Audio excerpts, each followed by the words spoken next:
Hello and welcome to session 3. This is the final session for module 1.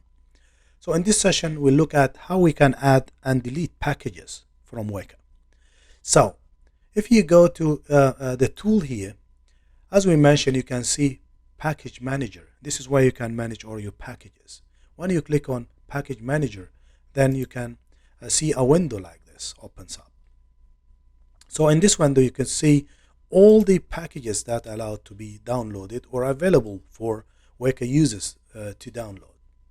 You can also look at your installed packages. And when you select any of the package, you could see that you can read about it. You can actually install it using this button here. You can just click on it, then it will be installed. Right?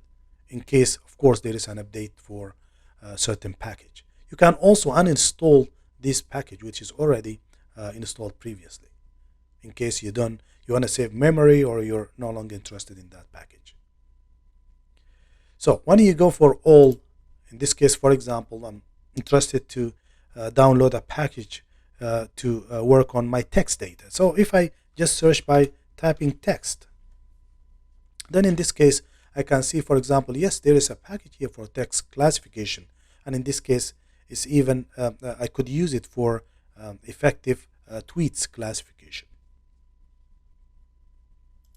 So once I select any of the package, I can feel free to install it, and will be automatically added to my list of packages in Weka. Thank you very much, and I'll see you in the next session.